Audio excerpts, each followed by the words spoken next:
First contact and revelation. The vast expanse of space stretched out before Captain Alina Reeves as she stood on the bridge of the UES Horizon, Earth's most advanced exploration vessel. The year was 2157, and humanity had just begun to venture beyond their solar system, eager to make first contact with alien civilizations. Little did they know that their first encounter would change the course of galactic history forever. "Captain, we're picking up an anomalous energy signature," reported Lieutenant Zhang, the ship's sensor officer. "It's unlike anything we've seen before." Elena leaned forward, her dark eyes fixed on the main view screen. "Can you pinpoint its location?" "Yes, ma'am. It's coming from a planet in the nearby Epsilon Eridani system." With a nod, Elena gave the order to set course for the mysterious signal. As they approached the planet, a sense of anticipation filled the air. The crew of the Horizon had trained for this moment, but nothing could truly prepare them for what lay ahead. As they entered orbit, the source of the energy signature became clear. A massive structure, clearly artificial, stood out against the planet's surface. Its sleek, silvery form seemed to defy the laws of physics, twisting in impossible ways that made the human mind struggle to comprehend. "Open a channel," Elena commanded. "Let's see if anyone's home." For several tense moments, there was no response. Then, suddenly, a holographic image flickered to life in the center of the bridge. The being that appeared was unlike anything the humans had ever seen. It had a vaguely humanoid shape, but its skin shimmered with an iridescent quality, and its eyes were pools of swirling colors. "Greetings, visitors," the alien spoke, its voice resonating in a way that seemed to bypass their ears and speak directly to their minds. "I am Zarthol of the Galactic Confederation. We have been expecting you." Elena stepped forward, her heart racing, but her voice steady. "I am Captain Alina Reeves of the United Earth Ship Horizon. We come in peace and friendship." Zarthol's expression, if it could be called that, shifted in a way that suggested amusement. "Peace and friendship are admirable goals, Captain, but I'm afraid the galaxy is not always a peaceful place. Your arrival has been long anticipated, and not all who await you have such benevolent intentions." Over the next few hours, Zarthol revealed to Elena and her crew the true nature of the galactic community. The Confederation was an alliance of advanced species, working together to maintain order and progress. However, they faced constant threats from aggressive races that sought to dominate and conquer. "Your species has been observed for some time," Zarthol explained. "We have watched your rapid technological advancement with great interest, and now we believe you may be the key to tipping the balance in our favor." Elena frowned. "I don't understand. We're newcomers to interstellar travel. How could we possibly make a difference in conflicts between far more advanced civilizations?" Zarthol's form shimmered, and suddenly the bridge was filled with holographic projections of various alien ships. "These are examples of the most advanced warships in the galaxy," he said. "Now, observe." With a gesture, he conjured an image of the horizon. To Elena's surprise, certain aspects of the human ship began to glow, highlighting features that she had always taken for granted. "Your ship's design incorporates principles that our scientists have been struggling with for millennia," Zarthol explained. "The way you've integrated your power systems, your approach to propulsion, even the materials you use in construction. They're revolutionary." Elena and her crew exchanged shocked glances. Their ship, which they had considered a prototype, a first step into the stars, was apparently far more advanced than they had realized. "But how is this possible?" Elena asked. "We've only just developed faster than light travel." Zarthol's colors swirled in what seemed to be the alien equivalent of a smile. "That is the question that has fascinated us. We believe it has to do with the unique conditions of your planet and your species' remarkable adaptability. You've evolved in an environment that forced you to innovate constantly, to overcome challenges that would have wiped out less resilient species." As the implications of this revelation sank in, Elena felt a mix of pride and trepidation. Humanity's strength could be a powerful asset to the Confederation, but it also painted a target on their backs. There are those in the galaxy who would seek to destroy or subjugate your species before you can reach your full potential, Zarthal warned. The Drakthor Empire, in particular, has shown great interest in Earth since we detected your first radio transmissions. Alina's jaw clenched. Then we need to prepare. Earth needs to know about this. Zarthal nodded. Indeed, but you must act quickly. The balance of power in the galaxy is shifting, and humanity may well be the deciding factor in the conflicts to come. As Alina prepared to relay this world-changing information back to Earth, she couldn't help but feel that her species stood on the brink of a new era. They had dreamed of the stars for so long, imagining the wonders and adventures that awaited them. Now, they faced a reality both more exciting and more terrifying than they could have ever imagined. The Horizon's mission had changed. No longer were they simply explorers. They were now the vanguard of humanity's entry onto the galactic stage, carrying with them the hopes and fears of their entire species.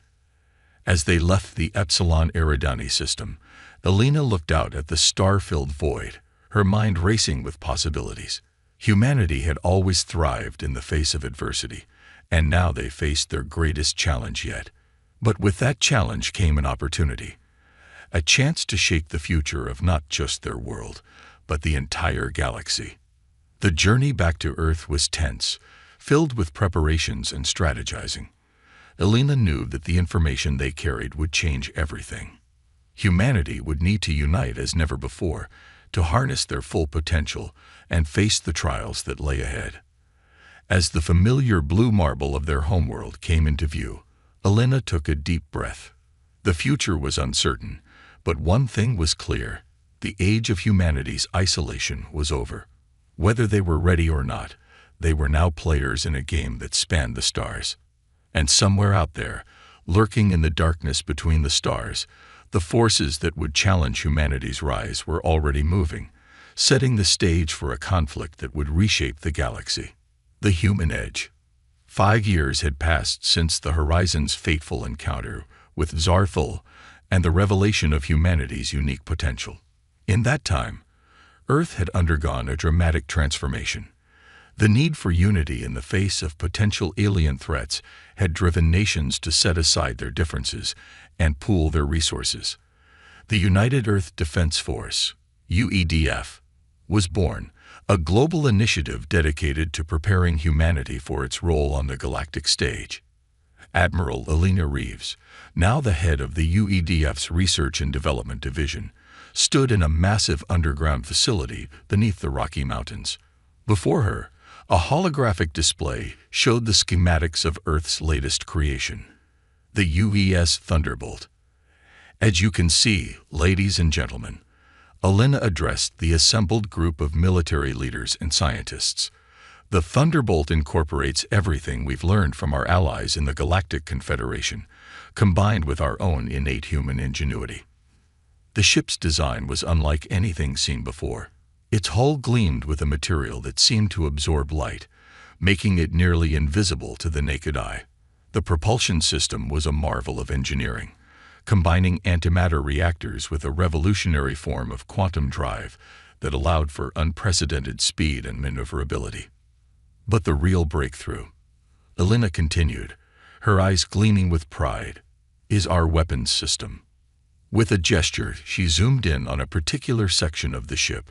We've developed what we call the adaptive energy matrix.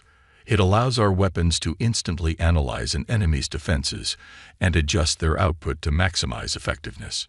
In simulations, it's proven capable of penetrating even the most advanced shielding technologies known to the Confederation. A murmur of excitement rippled through the audience. General Akira Tanaka, the UEDF's Chief of Operations, stepped forward. Impressive, Admiral. But how does it fare against actual alien technology? Alina's smile widened. I'm glad you asked, General. We've arranged for a little demonstration. The holographic display shifted, showing a live feed from a test range in the Kuiper Belt. The Thunderbolt, sleek and deadly, faced off against a decommissioned Drakthor cruiser provided by the Confederation for research purposes. "Watch closely," Alina said. The thunderbolt seemed to shimmer, then vanished from view. Moments later, pinpoints of light erupted from seemingly empty space, striking the Drakthor ship with unerring precision. The alien vessel's shields flared brilliantly, then collapsed. In a matter of seconds, the once fearsome warship was reduced to a drifting hulk. Stunned silence fell over the room, followed by a burst of applause. Alina allowed herself a moment of satisfaction before raising her hand for quiet. While this is certainly a cause for celebration, we must remember that our potential enemies are not standing still. The Drakthor and other hostile species are constantly evolving their own technologies. We cannot afford to become complacent. General Tanaka nodded gravely. Agreed. How soon can we begin mass production of these vessels? The first fleet of Thunderbolts will be ready within 6 months, Alina replied. But there's more. We've also made significant strides in other areas. She brought up new schematics, showcasing advancements in everything from personal armor to planetary defense systems. Each innovation showcased humanity's knack for thinking outside the box, combining disparate technologies in ways that even their Confederation allies found surprising. As the presentation concluded, Alina sensed a mix of excitement and apprehension in the room. Humanity was rapidly advancing, but they were also painting an ever larger target on their backs. "There's one more thing," Alina said, her tone turning serious. "Our deep space monitoring stations have detected increased Drakthor activity near the edge of our solar system. It seems they're finally making their move." The room tensed. They had known this day would come, but the reality of it was still sobering. "How long do we have?" Tanaka asked. "Based on their current trajectory and speed, we estimate they'll reach Earth in approximately 3 months, Alina replied. Tanaka's jaw clenched. "That doesn't give us much time to prepare." "No, it doesn't," Alina agreed. "But remember, we have advantages they don't know about. And we have something else they can't match: the human spirit." As the meeting adjourned and plans were set in motion, Alina found herself looking out a window at the snow-capped peaks of the Rockies. The beauty of Earth, the only home humanity had ever known, struck her anew. They were fighting for more than just survival now. They were fighting for the right to keep exploring, to keep pushing boundaries, to keep being human in a galaxy full of wonders and terrors. Across the planet, shipyards hummed with activity as the first wave of thunderbolts took shape. In laboratories and workshops, scientists and engineers worked tirelessly to refine their new technologies. And in homes and schools, on streets, and in community centers, the people of Earth prepared themselves for the challenge ahead. The Drakthor were coming, but humanity would be ready. They had always thrived in the face of adversity, and now they would show the galaxy what they were truly capable of. As Alina turned back to her work, a communication alert chimed. It was from one of their Confederation allies, bearing urgent news. The message was brief but chilling. Drakthor fleet larger than anticipated. Estimated arrival time revised. Prepare for contact within 1 month. Alina's heart raced, but she felt a surge of determination. They had hoped for more time, but if there was one thing humans excelled at, it was adapting to unexpected challenges. She opened a channel to General Tanaka. "General, we need to accelerate our plans. The storm is coming sooner than we thought." Tanaka's reply was immediate and resolute. "Understood, Admiral. Let's show these Drakthor why Earth's ships are the most dreaded in the galaxy." As alarms began to sound and the UEDF shifted into high gear, Alina allowed herself a grim smile. The greatest test of humanity was about to begin, and she had faith that they would rise to the occasion. The stars had always called to humanity, promising adventure and discovery. Now, they would answer that call not just as explorers, but as defenders of their home and their right to forge their own destiny among the cosmos. The countdown to humanity's first interstellar war had begun. Galactic politics and alliances. As the Drakthor threat loomed ever closer, Earth found itself thrust into the complex web of galactic politics. The Galactic Confederation, while sympathetic to humanity's plight, was far from united in its approach to the coming conflict. Ambassador Sarah Chen, Earth's chief diplomat to the Confederation, stood before the Grand Council on the neutral world of Nexus Prime. The chamber was a marvel of alien architecture, its crystalline dome refracting starlight in mesmerizing patterns. Representatives from 100 different species filled the tiered seats, their diverse forms a testament to the variety of life in the galaxy. Esteemed members of the Council, Sarah began, her voice clear and steady despite the gravity of the situation. Earth stands at a crossroads. The Drakthor Empire threatens not just my homeworld, but the stability of this entire sector. We come before you today not to beg for protection, but to propose an alliance that will benefit us all. Murmurs rippled through the assembly. Arconian delegate Zixtal, his tentacles writhing with agitation, spoke up. Why should we risk our own security for a species that has barely left its own star system? The Drakthor are a known quantity. Dangerous, yes, but predictable. Humanity, on the other hand, is an unknown variable. Sarah had anticipated this argument. Respected delegate, it is precisely our unknown quality that makes us valuable. As you've seen from the data we've shared, human innovation has already produced technologies that rival or surpass those of far more established civilizations. Imagine what we could accomplish together, pooling our knowledge and resources. The Volcran representative, a being of pure energy contained within a translucent sphere, pulsed with interest. The humans' words have merit. Their adaptability could be a powerful asset against the rigid tactics of the Drakthor. Debate raged for hours, with factions forming and dissolving as quickly as thought. Sarah watched carefully, noting which species seemed sympathetic and which remained skeptical. She knew that Earth's fate might hinge on her ability to navigate these treacherous diplomatic waters. As the session neared its end, a new voice cut through the clamor. Perhaps a demonstration is in order.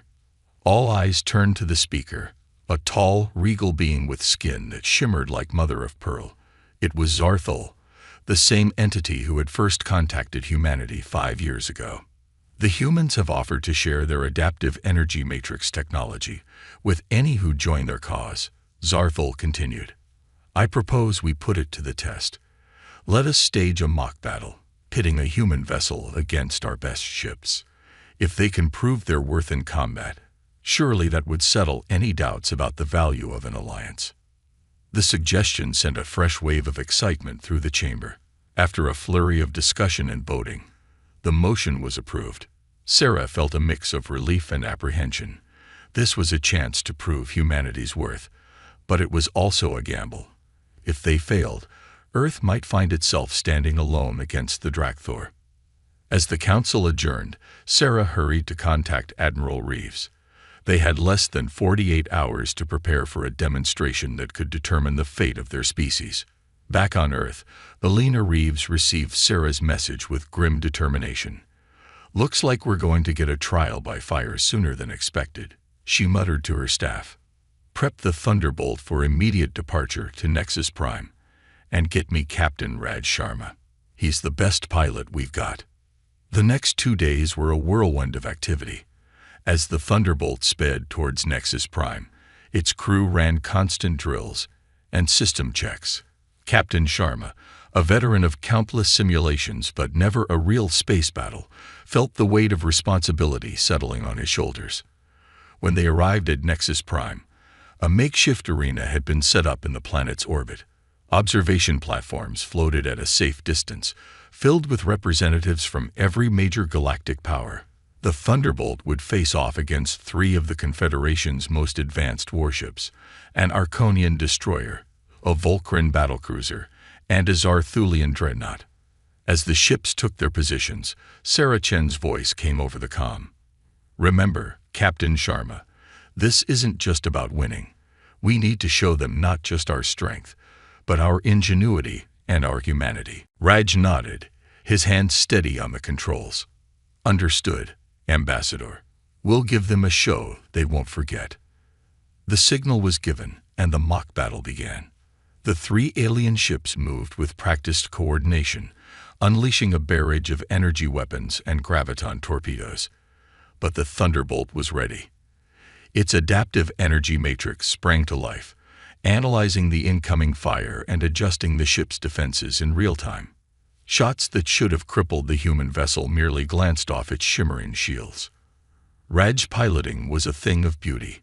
He wove the Thunderbolt through the storm of enemy fire with a grace that seemed to defy physics. The ship's advanced propulsion system allowed for maneuvers that left the alien vessels struggling to keep up. But it was when the Thunderbolt went on the offensive that the true power of human innovation became clear. Its weapons shifted and adapted, finding weaknesses in the alien defenses that should not have existed.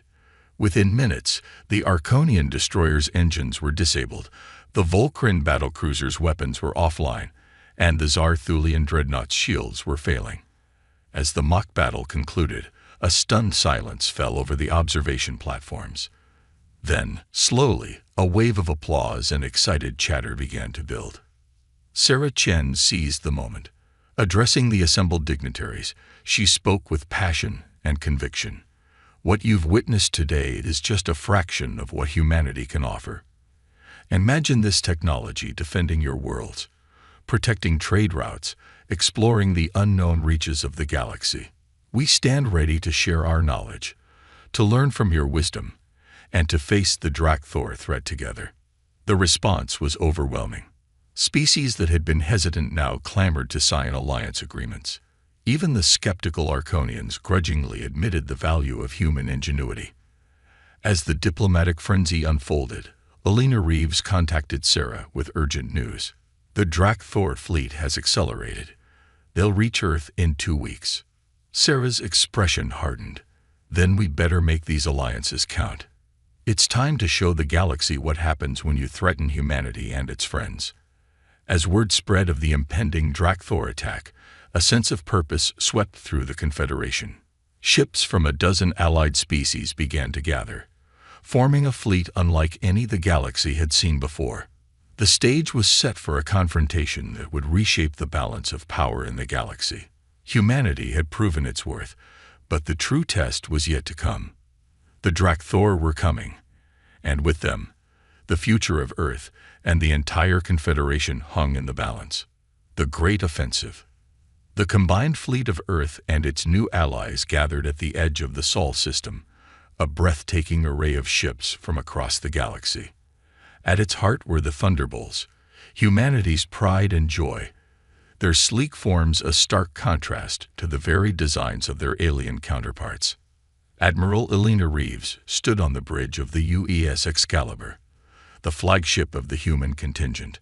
Holographic displays showed the positions of every ship in their armada, as well as the approaching Drakthor fleet. Status report, Alina commanded, her voice steady despite the tension that filled the air. Captain Aisha Kazmi, her second in command, responded promptly. All ships report ready, Admiral. The Arconian contingent has taken up position on our left flank, with the Volcran to our right. The Zarthulian dreadnoughts are providing rear support. Helena nodded, studying the tactical display. The Drakthor force was impressive, nearly twice the size of their own fleet. But numbers weren't everything, and Helena was counting on the combination of human ingenuity and alien technology to even the odds. Open a channel to all ships, Helena ordered. As the comm system chirped to life, she took a deep breath. This is Admiral Reeves to all Allied forces. The enemy will be upon us in less than an hour. Remember your training, trust in each other, and know that we fight not just for Earth, but for the freedom of all sentient beings in this galaxy. May fortune favor the bold. Reeves out. As the channel closed, a new hologram flickered to life, the familiar form of Zarthul. A rousing speech. Admiral, the alien diplomat said, a hint of amusement in its ever-shifting eyes.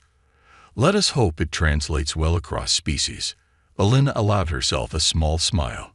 If not the words, then surely our actions will speak volumes. The next 45 minutes passed in tense silence, broken only by the steady stream of status updates and final preparations. Then, at last, the sensors lit up with urgent warnings. Drakthor fleet dropping out of FTL, Captain Kazmi announced. Multiple signatures. By the stars, there are thousands of them. The view screen filled with the sight of the Drakthor Armada. Their ships were dark, angular things, bristling with weapons. At their center was a vessel of truly monstrous proportions, the Drakthor flagship, easily 10 times the size of the Excalibur. For a moment, Alina felt a flicker of doubt. Had they underestimated the enemy? But she quickly pushed the thought aside. They had come too far to falter now. All ships, battle formations, she commanded. Initiate Operation Thunderstrike. The Allied fleet began to move, shifting into the carefully planned formation they had drilled for days. The Thunderbolts took the lead, their advanced stealth systems making them nearly invisible to Drakthor sensors. The Drakthor, seemingly confident in their numerical superiority, pressed forward aggressively. Their first volley of weapons fire was massive, a wall of energy that threatened to overwhelm the Allied defenses. But the humans were ready. The adaptive energy matrix sprang to life across the fleet, analyzing the Drakthor weapons in real time and adjusting shields to maximum efficiency. What should have been a devastating blow was reduced to a mere light show. Now, Helena ordered, all Thunderbolts, engage primary targets. The human ships decloaked simultaneously, appearing in the midst of the Drakthor formation. Their weapons fired with pinpoint accuracy, each shot adapted to exploit weaknesses in the enemy defenses. Drakthor ships began to fall, their much-vaunted shields proving inadequate against the human technology. The battle quickly devolved into chaos. The Arconians unleashed swarms of fighter drones, overwhelming Drakthor point defenses. Volcrin ships phased in and out of normal space, appearing behind enemy lines to wreak havoc before vanishing again. The massive Zarthulian dreadnoughts provided covering fire, their graviton beams creating corridors of safety for the smaller Allied ships. But the Drakthor were far from beaten.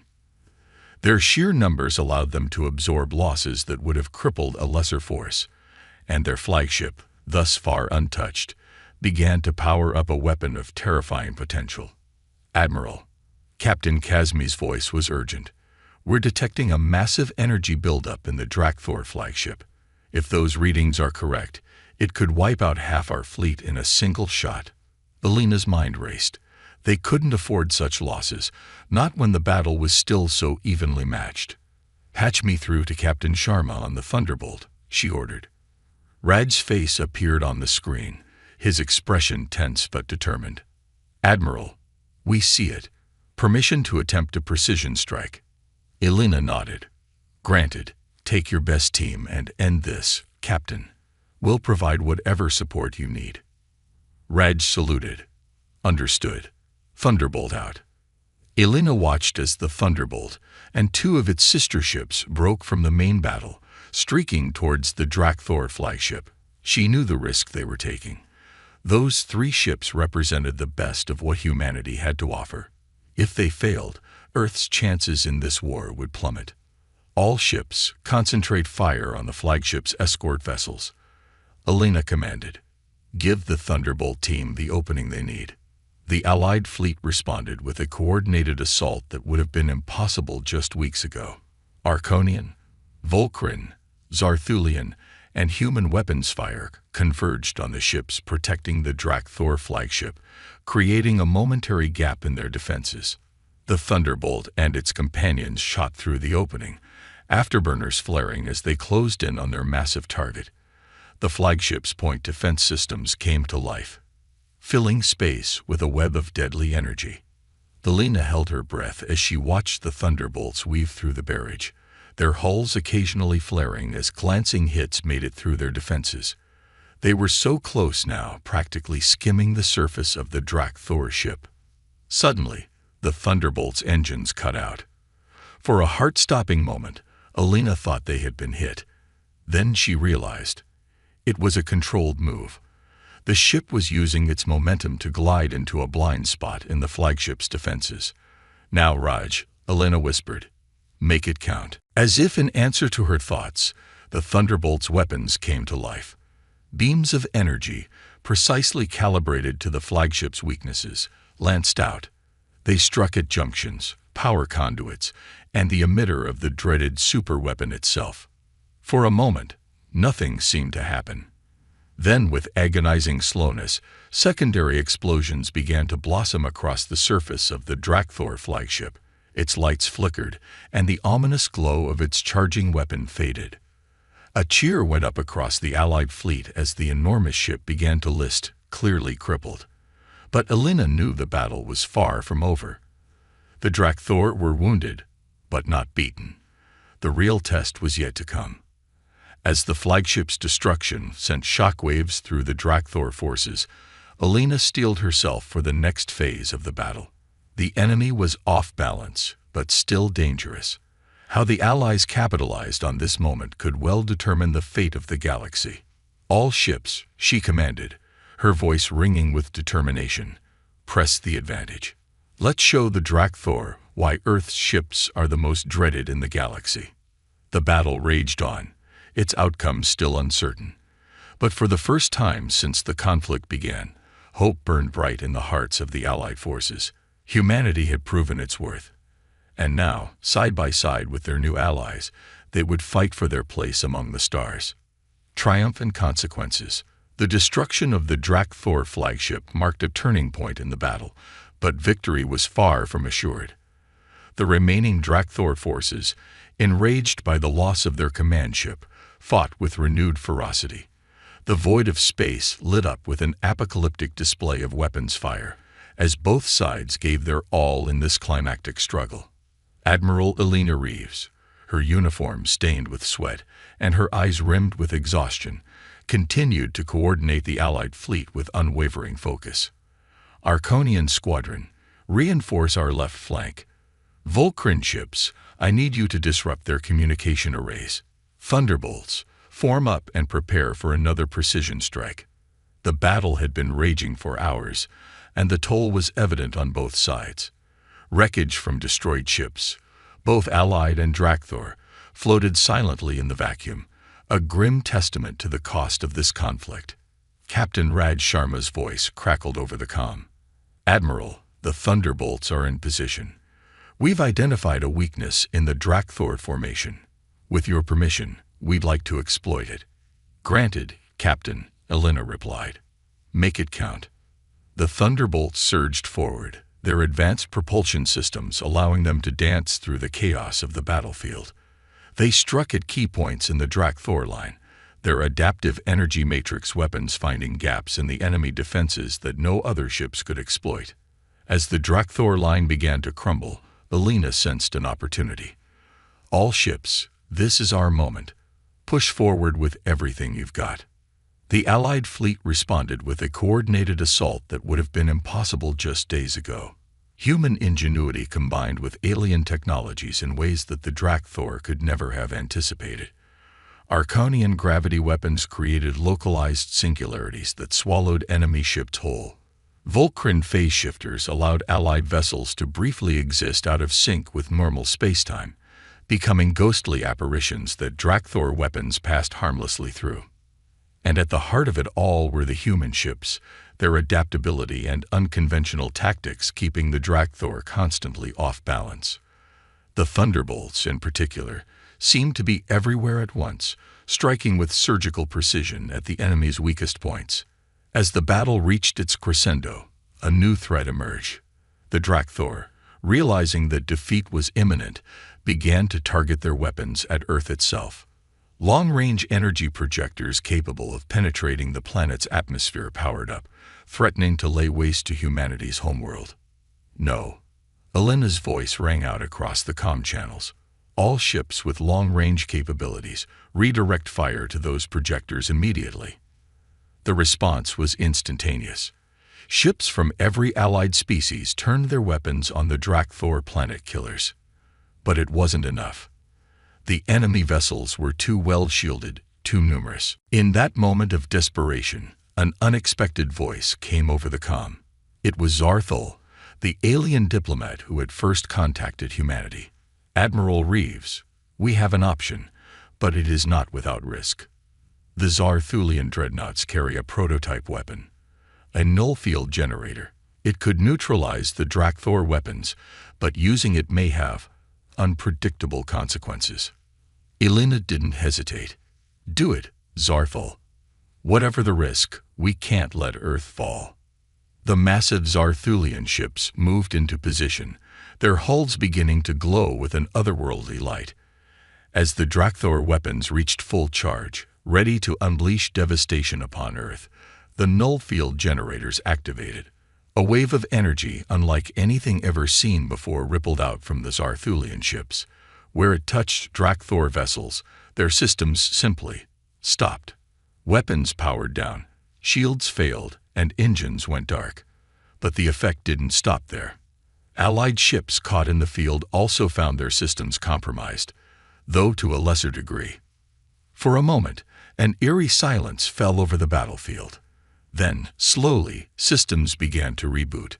Allied ships recovered first, their more adaptable technologies allowing them to adjust to the strange energies. The Drakthor, however, remained largely incapacitated.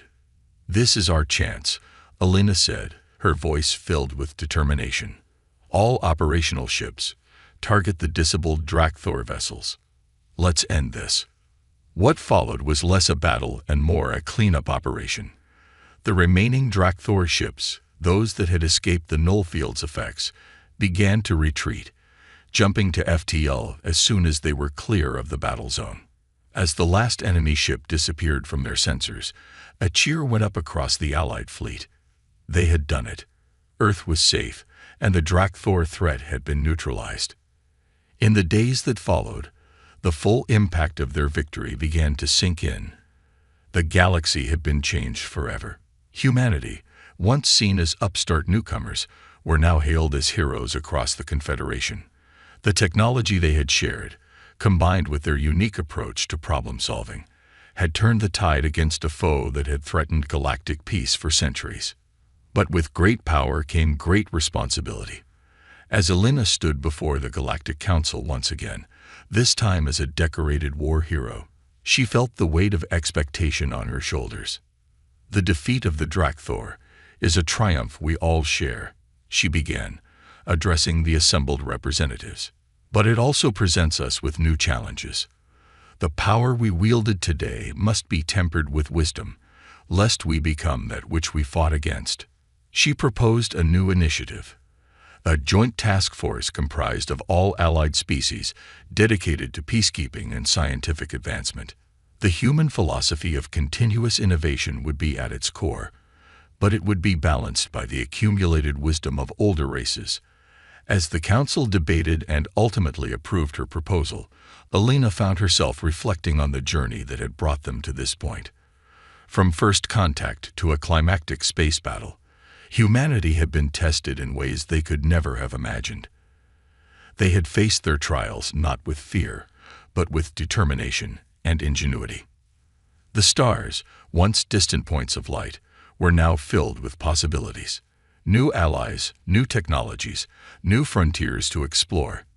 And at the heart of it all was the spirit that had always defined humanity, the drive to push boundaries, to overcome challenges, and to reach for the unknown. As Elena looked out at the assembled galactic community, she smiled. The journey had just begun, and the greatest adventures still lay ahead. Humanity's ships might be the most dreaded in the galaxy, but they were also now a symbol of hope, of progress, and of a future where the cosmos itself was the limit. The age of Earth's isolation was over. The age of human ascendancy had begun, and the galaxy would never be the same again.